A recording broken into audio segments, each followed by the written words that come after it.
for this term. And today it's my great pleasure to invite Dr. Hajar Abedi, who is the co-founder and the Chief Science Officer at Goat Sentinel, where she leads the development of AI-powered radar solutions aimed at enhancing quality of life and healthcare, particularly for seniors. Dr. Abedi earned her PhD from the University of Waterloo and has over 6 years of experience in radar development, specializing in integrated AI with millimeter wave radar technology. With more than 60 papers and patents and multiple international awards, she's also the IEEE APS Young Professional Ambassador for 2025.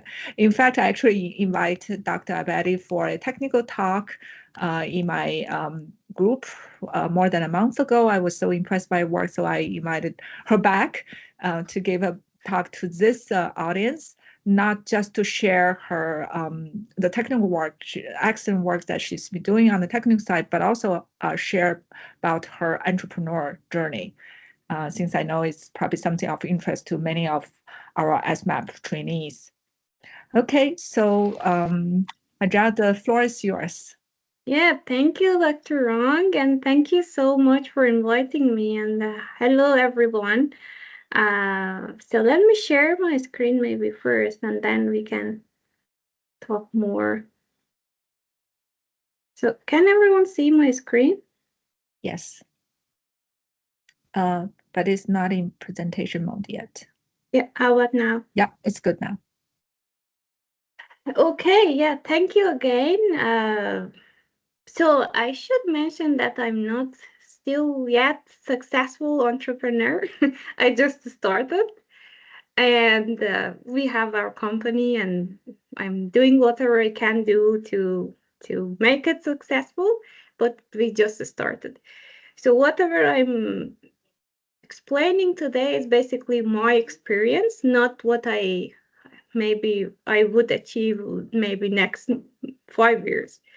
So, and the purpose of this talk, as Dr. Rong mentioned, like she suggested not to just talk about technical, but also talk about my journey, general journey. So that's why I want to be very transparent with you, because I was a student, I was a postdoc, and yeah, it's a journey and it's life for everyone. And I would like to be very honest with you, very transparent, and just share what I know. There are lots of things that I don't know and might be better, right? So my name is Hajar Abedi. I'm a co-founder and chief science officer at GoSentinel, the company that I am a co-founder, and I'm also APS Antenna Propagation Society Young Professional Ambassador for 2025. And as Dr. Rong mentioned, I had my PhD from UW and my postdoc as well from University of Waterloo. Yeah. Okay, so the part of being IEEE YP ambassador is to inspire younger students, younger professional by giving talks here and there. So I have been giving talk worldwide, for example, to Europe, Australia, not Asia yet, but in Canada and such places. And I really like to be engaged with students, with young, like to make friends and connection, and also to share what I learned through last maybe 7 years. Today, I want to talk basically about we have a tech or idea, and we want to transform it to a startup. Probably you guys have something in your mind. And out of today, I would like you guys to know this is possible, something possible we can do, and it's not an easy task for sure. So my main source for today is this book. I have the book here as well. So this is the book that some of the content I have is from. And yeah, so I refer to the book, I cite the book whenever I have the material from this book. Discipline Entrepreneurship from Paul Chick. If you want, you can order it from Amazon, I think. But it doesn't matter which book you read, I would say. It's more you're learning from here and there. And I want to tell you that building products is not equal to building business. Business and product is two completely different things. I have my product, whatever it could be, either it's my cell phone, it's my hard disk or something. I have some PCB maybe even, but business is very different. And today I'm gonna show you how business could be different and how to build product and transfer it to a business. Before we have business, we need to first for sure have an idea or have a technology, because we are at university. We might have we probably have a technology, especially in engineering department, and or we might have an idea, and we want to have business. And for having a business, we need to have a business plan as well, like what we are going to do. So that is business plan. For business plan, when we have the idea to write that business plan down, we need to answer these 6 questions first. The number one question, which is very, very important, and especially for engineering student, we should know these answers, is who is our customer? This is the target market. We know who is our target, who is our customer. And the second thing is, okay, what can we do for them? So we're going to answer these questions. To answer these questions, my case study would be Gold Central or ElephasCare, which is our brand. So everyone can hear me well? Yep. Yeah. Sounds good. Yeah. Okay. Very good. And okay. And whenever you have problem with my screen or anything, let me know, please.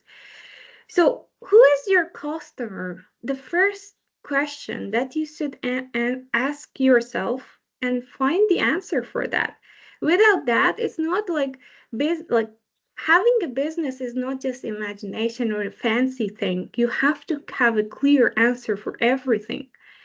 And to answer this question, as I mentioned, because I wanted to share my experience, I don't know what other people, maybe I know some people, but it's not a rule for every business and everything. So that's why I wanted just to share what I know and what I did. So for myself, I want to share with you the ElephasCare, the brand name that we are commercializing. ElephasCare by Gold Center. So the question is, who is our customer? To answer that question, you need to know what you are doing as well, right? What is your technology? So our technology is AI-powered radar-based sensor. So here you can see a radar installed on the wall. And let me turn on the, So this is the sensor. We install it on the wall and sending signal, receiving the signal, and our AI analyze the signal. What it does, it monitors resident, subject, human inside the room, or depending on the application. For us, it's in-home resident or human detection monitoring that can saves time, we believe saves time for frontline caregiver, detect signs of an illness, and predict or prevent fall. How it works, we send electromagnetic waves, receive the signal, AI and our signal processing analyzes the signal, and we have the result based on the radar technology we have. So it's non-contact, non-visual technology. So why it is important? We should know what is current technology, why we should have this technology, why should other people buy our technology. These are all the questions that you should have for yourself as well. I don't know what is in your mind, but you have to know, okay, what is unique about my technology? So about our technology, ElephasCare, as I mentioned, it's radar-based. It's a non-contact technology. It's all based on the electromagnetic waves and AI. So what is available now, especially for long-term care facilities? Let's assume we have a camera. We cannot even imagine we have a camera because no one wants to have camera, especially in their bathroom or washroom or in their bedroom. So when we started back in maybe 2019, so our CEU, he did lots of research and camera was a big no. Okay, that's no. So what if wearables? We have some wearable technologies, our Apple Watch, smartwatch, and many more, right? So the problem with wearable is number one for older adult is compliance. They don't like to wear it. That's simple enough. And other problem like what kind of activity it can monitor, how can accurate it be, and many more. So some of the residents they think there's a stigma around wearable that shows I am old. They don't like it. Even they don't like to call them ma'am. They really are sensitive. So that's the problem with wearable. Caldwell, maybe it's funny for you guys, but still we have Caldwell in long-term care facility. So imagine if somebody has fallen down or has an issue, they should reach the bell, push the button, and then ask for help. But what if they can't? What if they are injured? What if they are unconscious? Or what if they have dementia, Alzheimer's disease, and they can't do it? They don't know. Same for telehealth.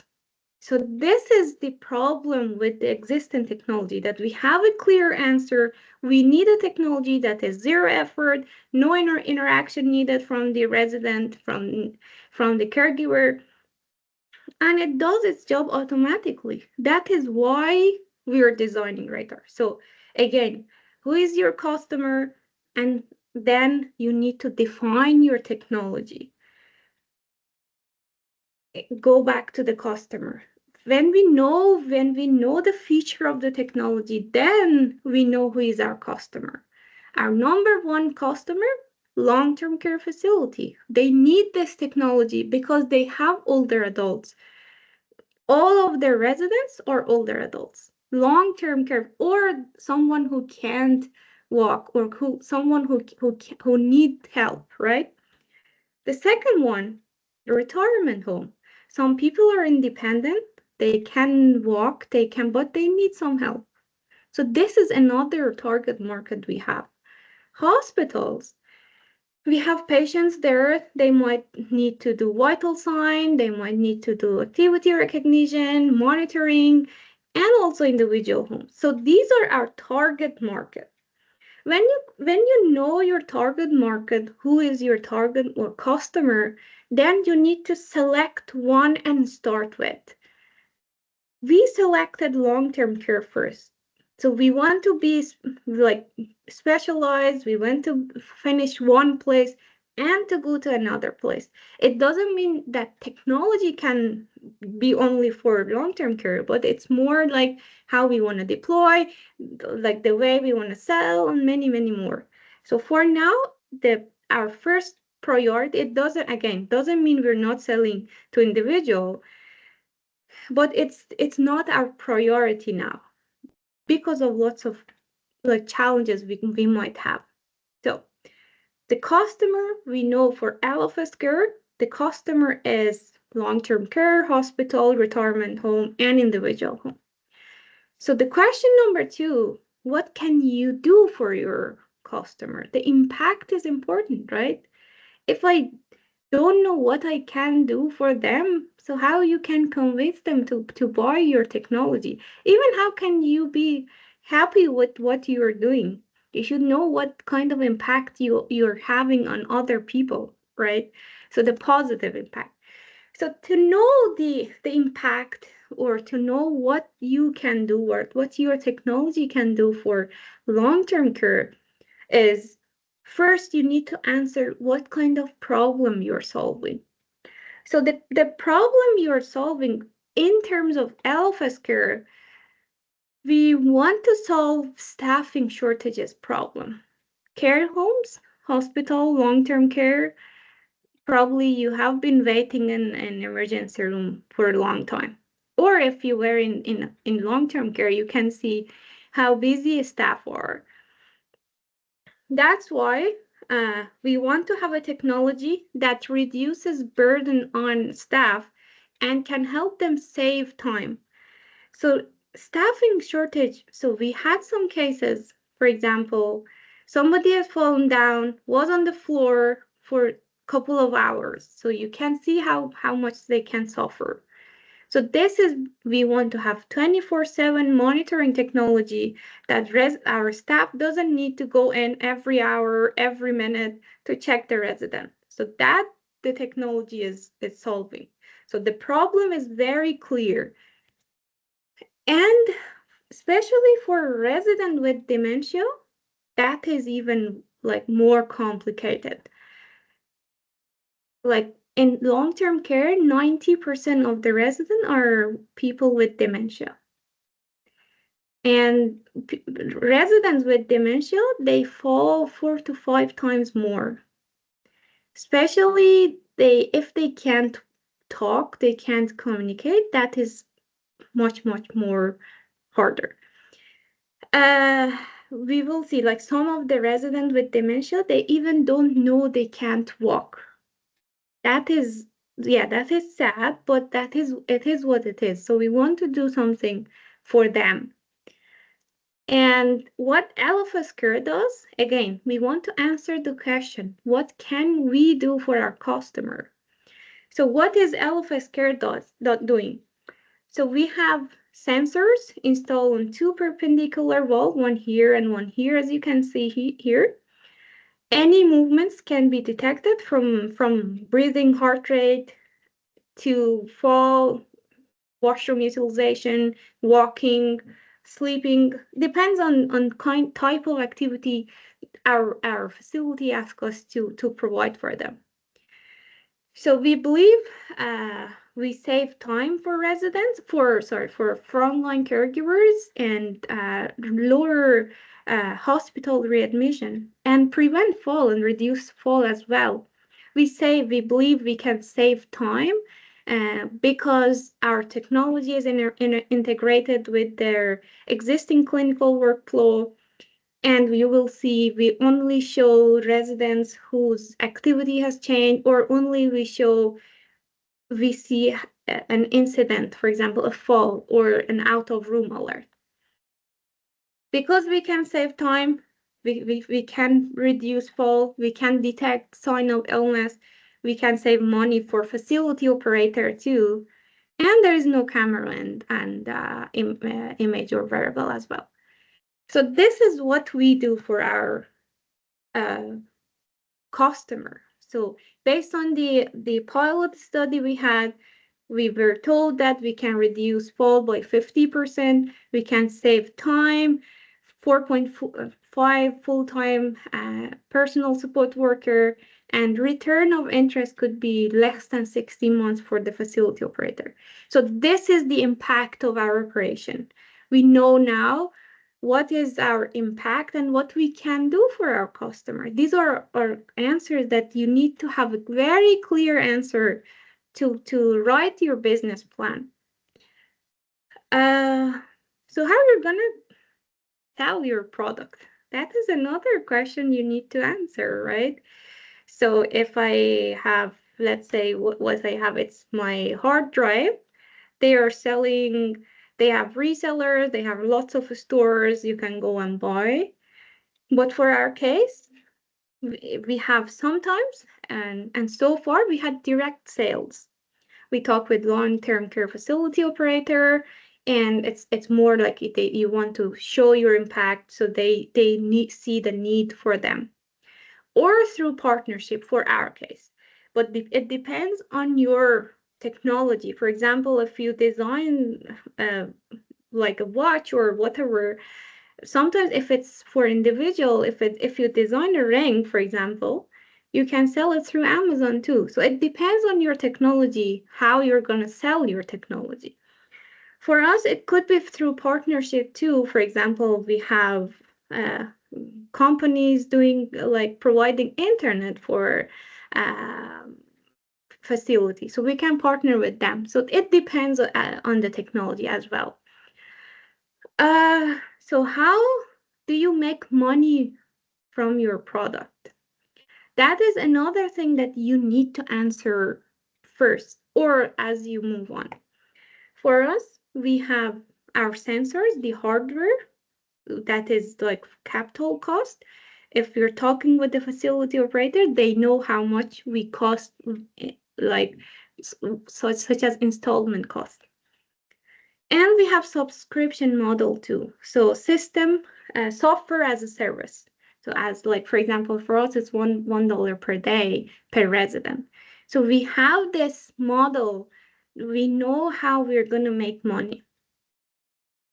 But if again, go back to this hard drive because I have this around me, you're not going to pay monthly payment for this because it's just one time. So you need, or if you're like a subscriber to like maybe for the Apple Music, so you're paying software as a service, something like that. So it depends on the service, on the technology you're providing. So again, you need to answer all these questions before even you start your technology, your business. So as an engineer, that I wish I knew your background, but I don't know. So I'm an engineer. So as an engineer, that this part might be more interesting for us.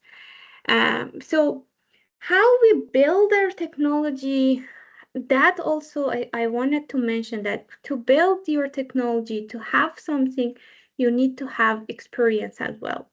So during your whether your master, PhD, or bachelor, you need to gain experience. Uh, Work as much as you can. That's my suggestion. I was working very hard every day through my PhD as well. So when I started, like back before that, when I was in Iran, like I was doing radar sensors, like for example, synthetic aperture radar for through the wall imaging. So I started like gaining experience there. And then when I started my PhD, I knew what kind of radar is available, the cost of each them, like the type of the radar. So I know the radar domain kind of I experienced many radars, worked with lots of companies.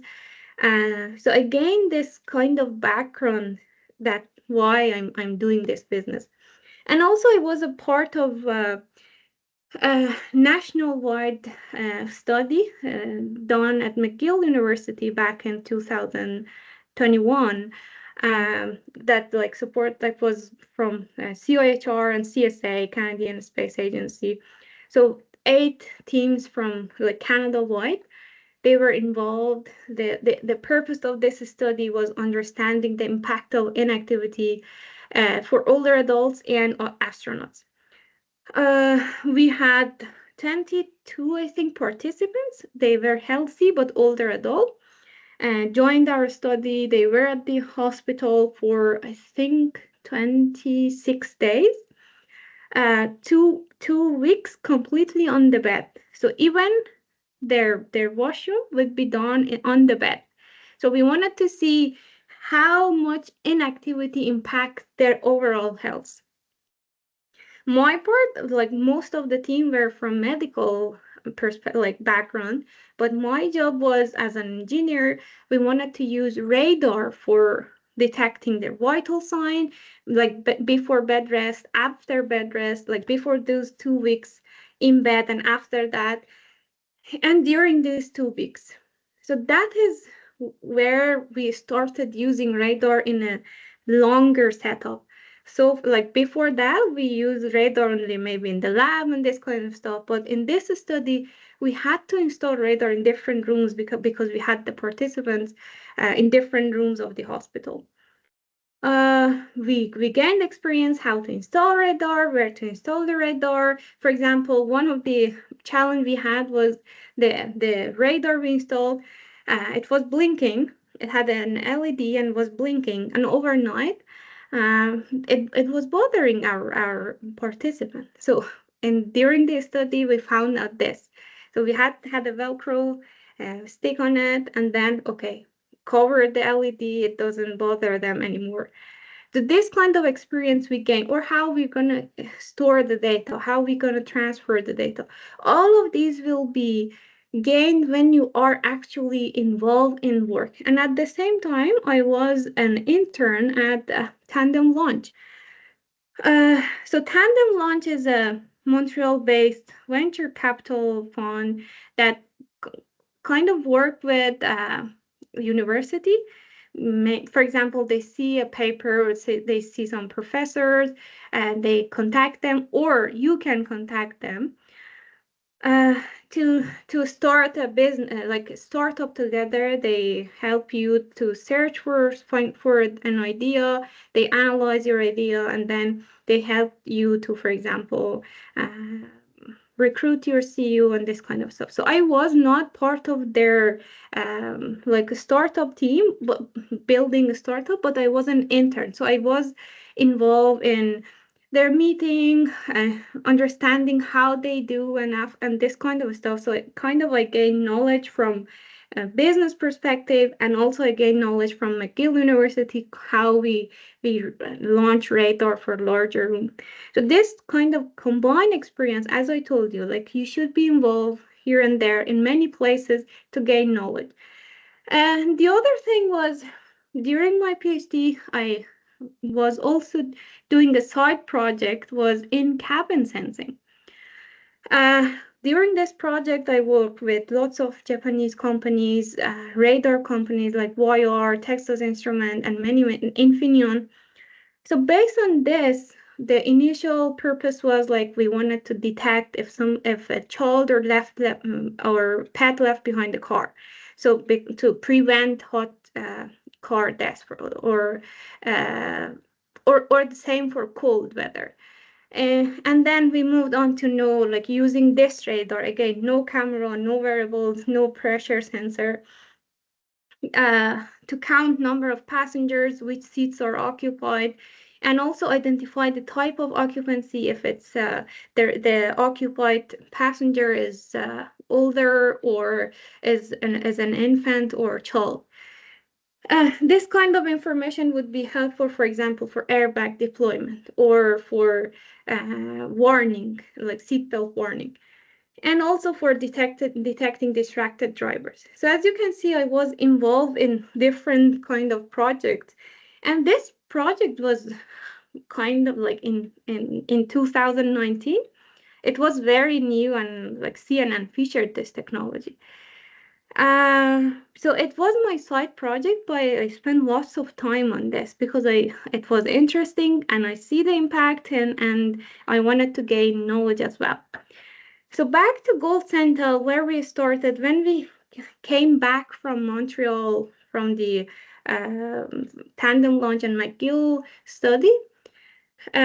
Like we had paper from that, and our current CEO and other co-founders, they reached out to us. So as I told you, like when you work hard, when you do your best, also you can be kind of lucky too. So they reached out to us, and we started this all together. And we didn't have any lab on that time for the company. And I started from even our bedroom, and my husband was sleeping, and I used this to see if he's sleeping, and he was actually sleeping. So this is the pattern of the radar when he was sleeping. And as you can see, it's just a heat map or signal that we can get, and we selected the radar company that we want to work with, and so on. We went to lots of capturings. Again, what question we are answering is how you want to build or design your technology. The third question or fourth question. So this is how we were building, and we are still trying to do more. So we captured thousands of data because we wanted to know how radar behaves in different situations. This Chris is our co-founder as well. Greg is our CEO. As you can see, everyone was involved in the design process. This is the office we had before we had the bed. Like, we wanted to capture data, doesn't matter where, as much as we can. We were at the Schlegel University of Waterloo Research Institute for Aging as well. We had, and this was our demonstration lab. We collected data. We also had lots of, like, maybe more than 400 people came in, and we got their feedback, their suggestion, like, and we also had lots of open houses as well. You can see here there. So at the RIA we had open houses, everyone could come in, and also older adults as well. They came in, we told them about our technology. So some of the features we had was directly from them. I will, like, let me give you an example. For example, uh, we have prolonged immobility detection now in our mobile app. This was from the resident, one of the resident. She told me sometimes she sits on the sofa and she cannot get up. She needs help. And because she still, I think, lives in the long-term care, in a retirement home. So in retirement home, it's not like long-term care that every hour they will go inside the room to check the resident. So she said, look, I need help, but no one is there. Like, no one is there to come help me. So can your device detect if I sit more than my normal time, or if I am in bed in an unusual time? For example, during the day, it's not the time for taking a nap and she's still in the bed. So it means she can't get out. So we added this feature as prolonged immobility detected, that can also help prevent pressure ulcer as well. So someone, for example, needs to be repositioned. So that's kind of features that we have. We don't imagine what kind of problem they have. We don't guess. We want to have the real problem and to solve the real problem. That's where you see the impact of your work as well. So in your designing your technology, you can be involved with the real users or facility operators. For example, for us, uh, we were in a pilot study, and I still love to have some more pilot study if I have this opportunity. Like, I'm looking for opportunities like this.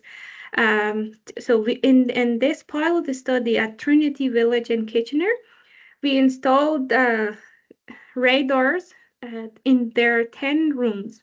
So in each room, we have 2 radars, as you can see here, in their main room, and 1 radar in their washroom.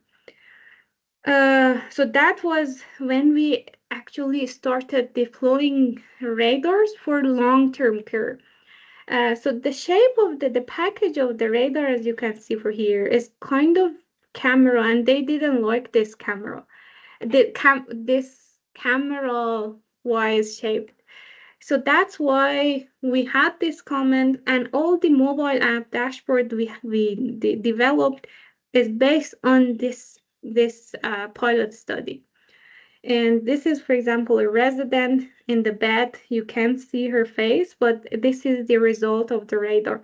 So based on the result we obtained from this pilot study, and here is like, for example, an example of a fall. So we had all the experience like gathered together, and so this is the commercialized version of our radar system for now. This is the package, and inside is the radar. So it's kind of speaker Wi-Fi, but it's kind of different because it's tilted. And we commercialized it. We installed in 450 we installed 450 radars so far, 450 of this sensors. And we would for sure love to expand and install more. So this is the Mobile app we have. Again, all the app is based on the direct feedback from the facility operators and from the feedback we got from director of cares and many people. So we have two type of mobile alert. One is if we see changes in residents' activity. For example, if they use toilet more than their normal, or if they are in their toilet more in the longer time. So this might be because of UTI or bladder infection or whatever. We don't know exactly what's wrong, but we send this notification during the shift huddle. So only if we see a change in the resident activity, we see this. So that's why the caregivers, they don't need to go through all residents. They only see the resident if you see a change. So same for activity and movement. Their active time, sedentary time, they are more, for example, sedentary today or this week, and or the trend of activity is declining, or like for example, the way they get out of their bed, it takes more time for them, or they are rushing to get out of their bed. So that might be because of UTI, they're rushing to washroom, for example. So all of these are based on the feedback, and they have this alert only if there is change in any type of this activity. We also have critical alerts that is real time, will be sent immediately if somebody has fallen down, for example, or somebody is exiting the bed. As I told you, some residents with dementia, they don't know they can't walk, and if they are in bed, they should be in bed because they can't walk, and they forget. If they want to get out of bed, they will fall down. And so that's why we're doing bed exit detection. And all this type of alert, we know we send this by default to vibrate. So it's not beep beep like if you go to hospital or long-term care. It doesn't bother them. It's vibrating, and they hold this mobile with them. And if I'm responsible and I can respond now, I will click on this button. Otherwise, if I'm unable to respond, it will escalate to the next person. So if I'm responding, all other people will be notified that I am responding. So same for other activity, for other critical alerts, that was from direct request from the facility and resident as well. And we have the dashboard that by looking at at a glance, they can see who is doing what in each room. For example, somebody is walking here, somebody is in bed, somebody is sitting. So, and somebody had just had a fall, or somebody didn't move for over, like, for example, 2 hours. So if I'm the caregiver, I don't need to go to each specific every room, and I can see who is doing what behind the closed door. So that is what we built and how we built so far.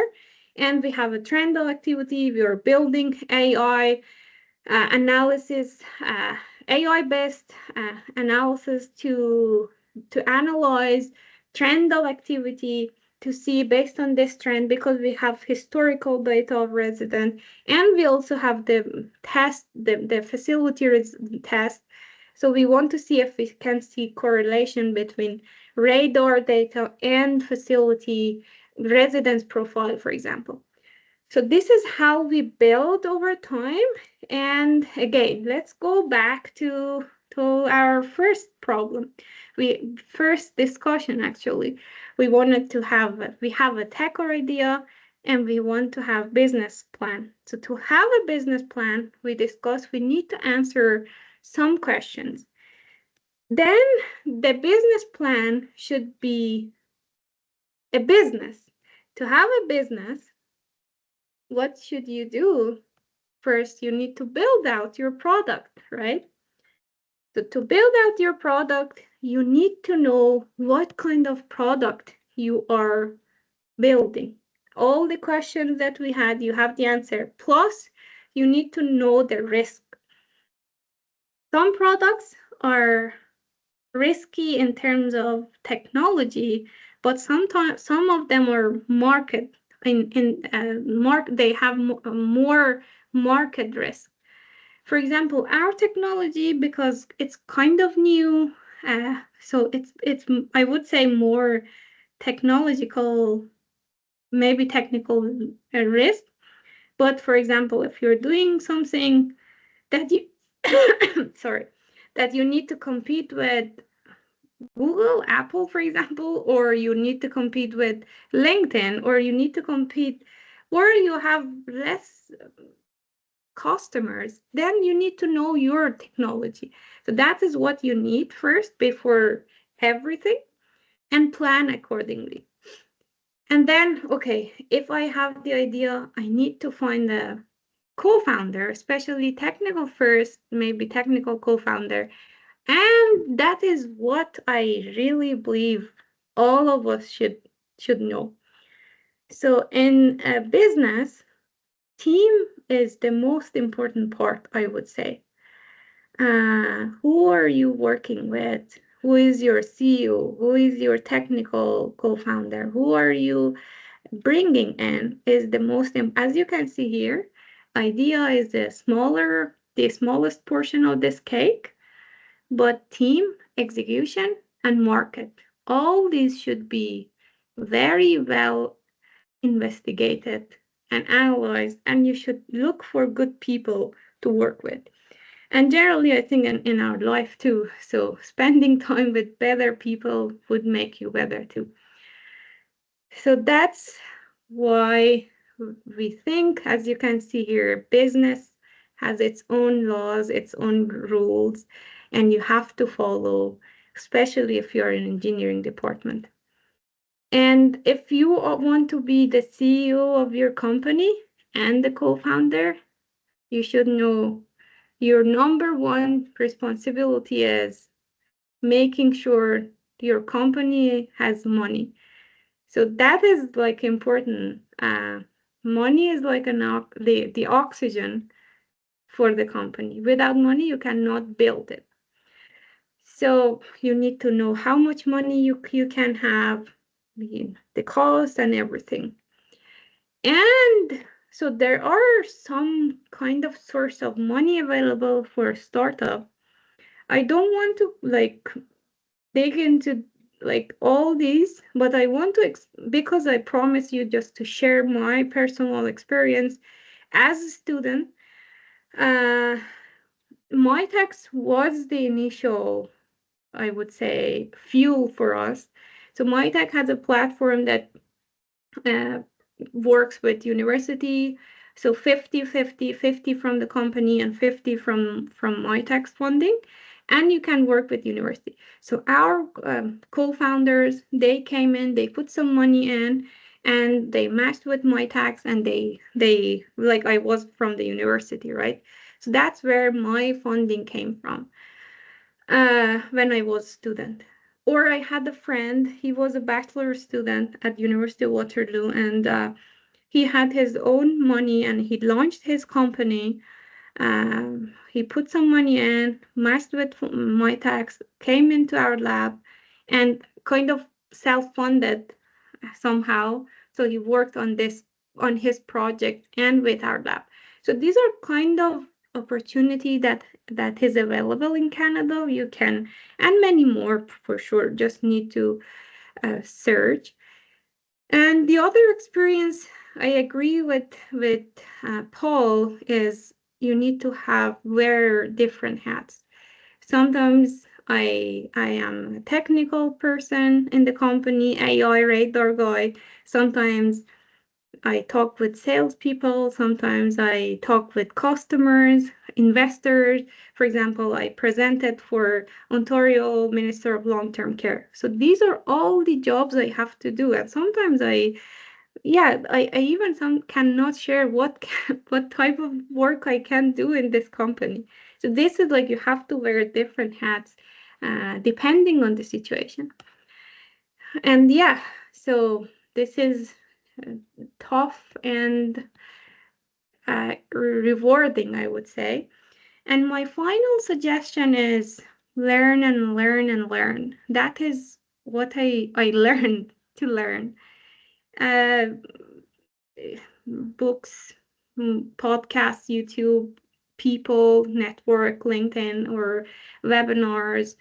And for me, again, my personal example, last month, I think in March or late February, I don't know exactly the date.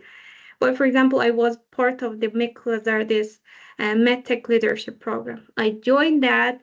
I was there for 1 week. Many different leaders in business and in MedTech, they came in. They provided lots of mentorship for us. Or we are part of Medical Innovation Exchange, which is in Kitchener. So we meet other people in medtech, or I'm part of Alberta Machine Intelligence Institute, AMI. They provided mentorship for how you deploy AI and how you can run your business, or we're part of NVIDIA Inception program. This kind of experience I had, and you guys also probably can. And that's it probably for today. Yeah. I hope we can stay connected, and please feel free to ask any question you have. Thank you, Hajar. It's really great to hear sharing your experience. Any question from the audience?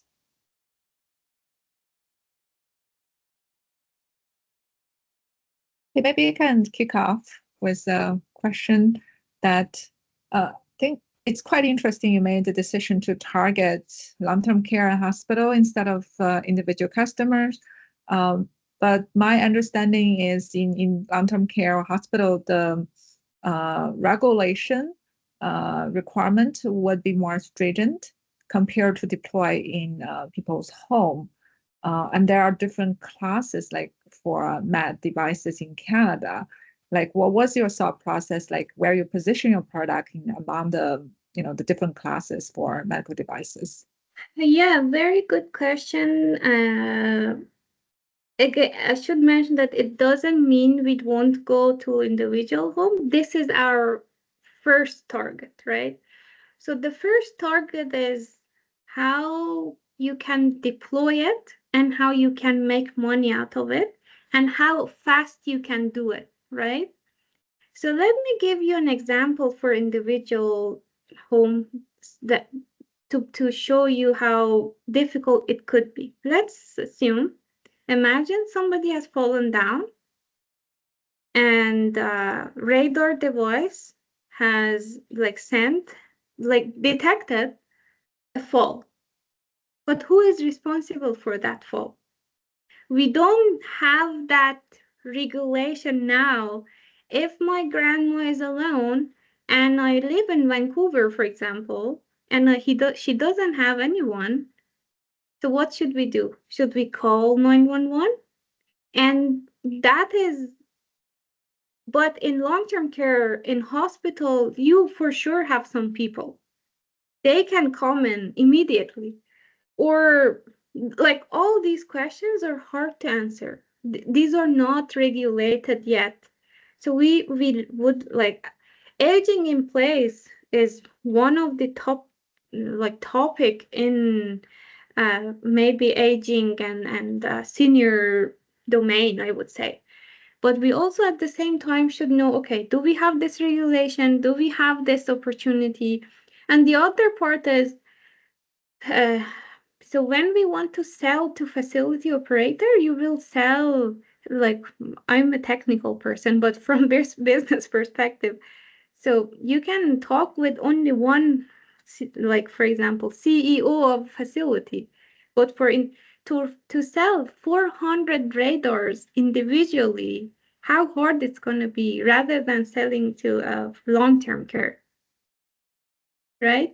So and many more. If you send false positive, for example, it's possible. You have worked with radar, and it's very possible. So false positive from resident in their home, which means, okay, you detected the fall, for example, and it's not true. So it means you're sending an ambulance, for example, to that room, to that home. you're adding more cost. So we should know the impact and the problem we are solving, or if you're helping or adding more. So as we move on, I think, and we mature in this radar technology, that would be more possible to sell to individual. Okay, but the other side, like one is that which classes you're targeting your device, right, along the different categories. Another is that I understand there's probably some like in terms of who will be the who respond to the alerts and warning if you deploy individual home. But on the other hand, wouldn't you have to go through a potentially longer regulatory approval process to deploy LTV? We should. Yeah, we should. Sorry, what was your question? Potential. Oh, the first question is about which classes of medical device you would. So it is not medical. So another thing, this is not medical device now. This was like, for example, we don't deploy vital sign detection at the moment. We, technically, somehow you can, depending on the range and all this kind of stuff. But this was on purpose decision we made not to be medical device.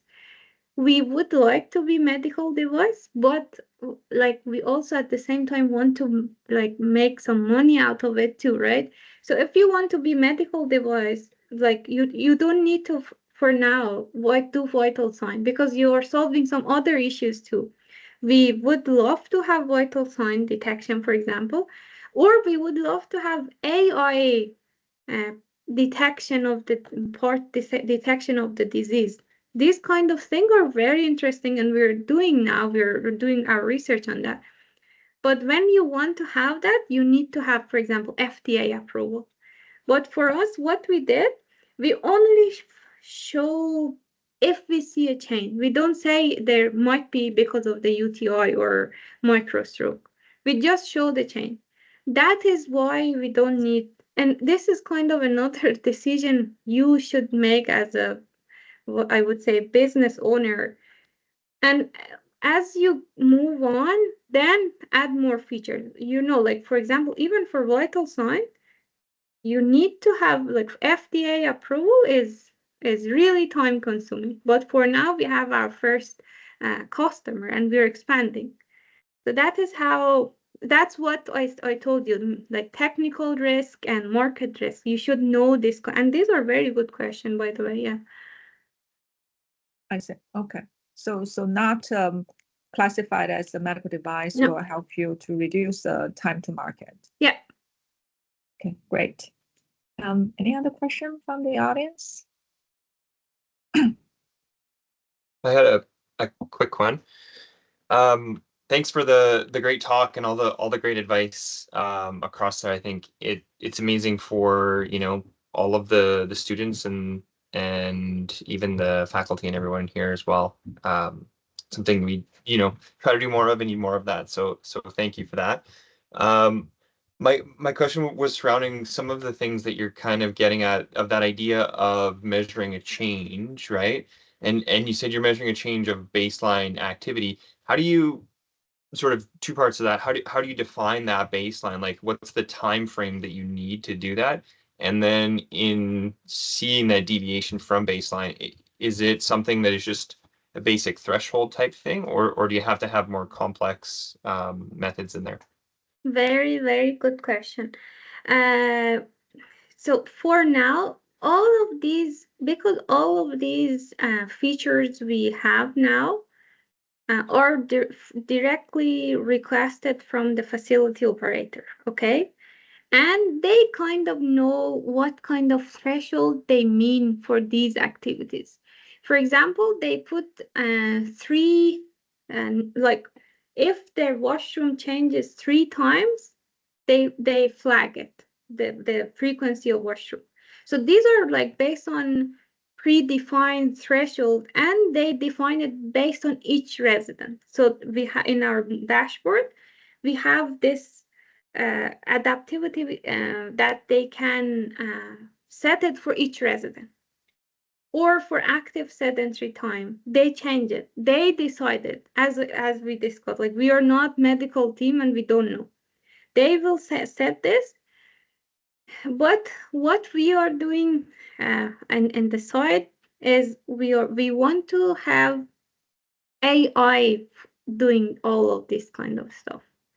So that's why this is the research we're doing, and I would be very happy to do research all together on this as well. So we want, like, we started with UTI now uh, to see, okay, we have the results from the facility, for example, lab test, their UTI test. So we have access to that, and we have access to the trendal activity from our AI as well, from the radar as well. So we want to see if AI can correlate this data with what we have from the facility. So this is ongoing, and as I said, if we do this, we need to have FDA approval as well. So that is where we should go, and that is the interesting part of our maybe radar-based technology. It's not just detecting; it's more helping a resident detecting, identifying underlying condition that might be undetected. Yeah, thanks. I think that's a great answer. I love the idea of having the user be able to update that, because that's always a challenge for, we do gate things and all these different aspects and trying to identify changes. It's really hard to just like set that number for any individual or any use case. So it's really cool that you can do that. So thanks. And this was based on their request, by the way. As again, I want to emphasize how important it is to be in contact with real user. So they like now I didn't know it, even they care about, like when they asked me to do washroom utilization, I didn't know. I didn't know, as an engineer, I didn't care, honestly. Right? So they told me, oh, this is very important, and UTI is something that that's very hard to detect. So that's where their suggestion, or for example, one of our medical doctor, he told me, so the way they get out of their bed, for example.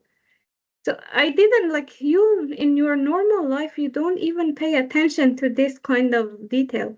But he said, okay, if they take longer than their normal, they might have micro stroke that is undetected. So this kind of thing, you have to work directly with the one who is expert, or with the one who is using it. That's excellent advice. Last but not least, I ask this to our speakers. Do you have an advice for our students? How many of them are actually involved in developing technology for older adults? Like, what advice you have for them, like in terms of what kind of skill sets they should build up, or if they are interested in getting to start up the company eventually, how can they pick up those skills? Yeah. It's hard to give other people advice because it means I'm not perfect. I'm still growing. Maybe if I'm 70 years old, I would have some advice. But to answer your question, yes, uh, my personal advice is we should always be ready for the chance. To be ready for the chance means you need to be very hardworking. Not hardworking in terms of like I should sit behind my computer just do some coding. No, it's not hardworking. Hardworking means you are there to learn, like improve your soft skill and hard skill. Soft skill is even more important, especially for engineering. If you have engineering background, maybe we are shy, we don't want to communicate with people, we don't want to make connection.